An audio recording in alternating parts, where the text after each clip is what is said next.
It was so magnificent. The lightning tore the sky in half almost every minute, and the thunder crashed so loudly that it sounded almost as if mountains were falling down all around.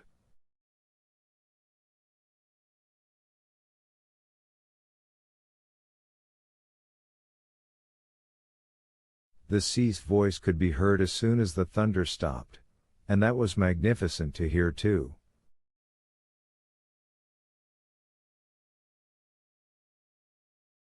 The spray flew so high into the air that it wetted Julian as he stood in the center of the ruined castle.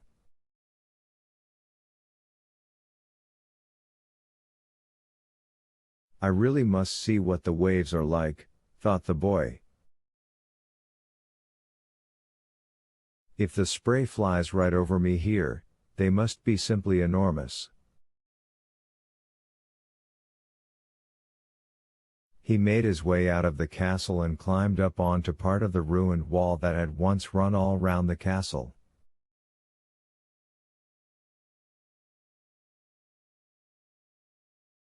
He stood up there, looking out to the open sea.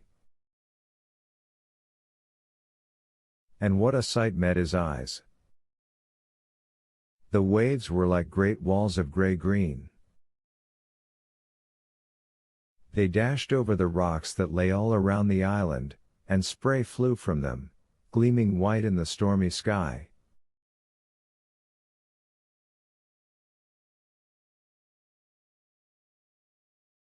They rolled up to the island and dashed themselves against it with such terrific force that Julian could feel the wall beneath his feet tremble with the shock.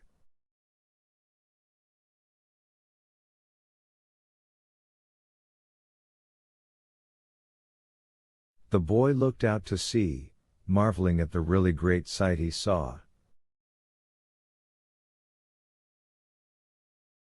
For half a moment he wondered if the sea might come right over the island itself.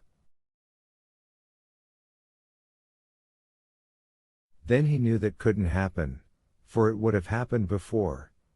He stared at the great waves coming in, and then he saw something rather queer.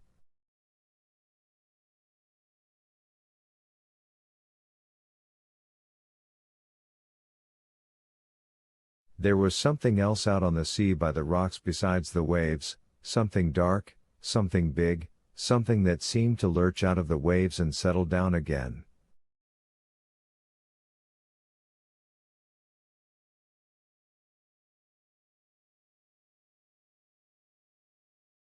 What could it be?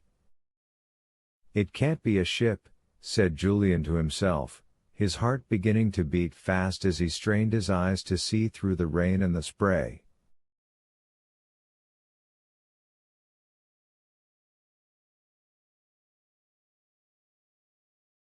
And yet it looks more like a ship than anything else. I hope it isn't a ship. There wouldn't be anyone saved from it on this dreadful day.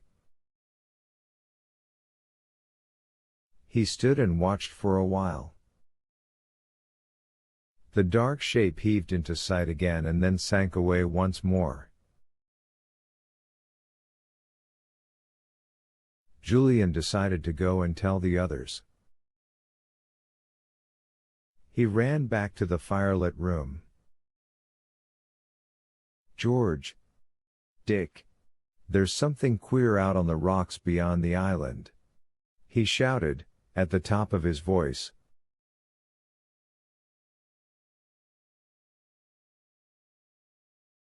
It looks like a ship, and yet it can't possibly be.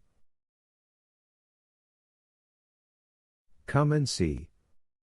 The others stared at him in surprise, and jumped to their feet. George hurriedly flung some more sticks on the fire to keep it going, and then she and the others quickly followed Julian out into the rain.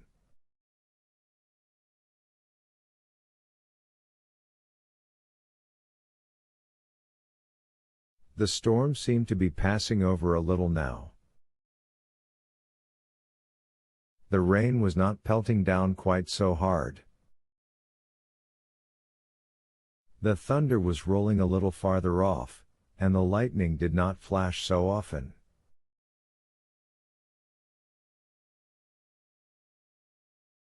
Julian led the way to the wall on which he had climbed to watch the sea. Everyone climbed up to gaze out to sea. They saw a great tumbled, heaving mass of gray-green water, with waves rearing up everywhere.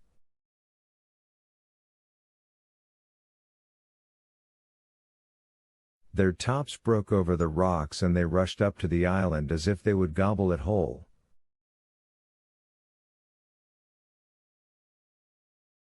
Anne slipped her arm through Julian's. She felt rather small and scared. "You're all right, Anne," said Julian, loudly. "Now just watch, you'll see something queer in a minute." They all watched. At first they saw nothing, for the waves reared up so high that they hid everything a little way out.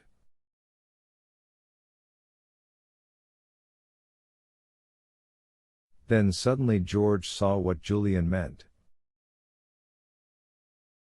"Gracious!" she shouted, "it is a ship." "Yes, it is."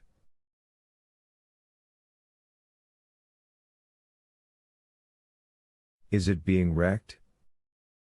"It's a big ship, not a sailing boat, or fishing smack." "Oh, is anyone in it?" wailed Anne. The four children watched and Tim began to bark as he saw the queer dark shape lurching here and there in the enormous waves.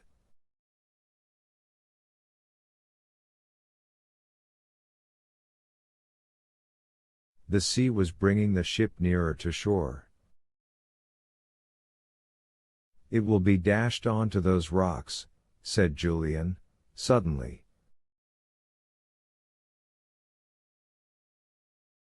"Look, there it goes." As he spoke there came a tremendous crashing, splintering sound, and the dark shape of the ship settled down onto the sharp teeth of the dangerous rocks on the southwest side of the island.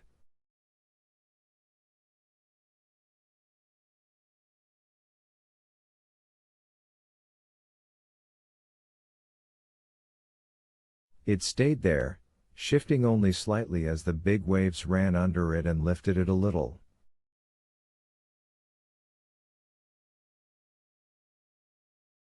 "She's stuck there," said Julian. "She won't move now. The sea will soon be going down a bit, and then the ship will find herself held by those rocks."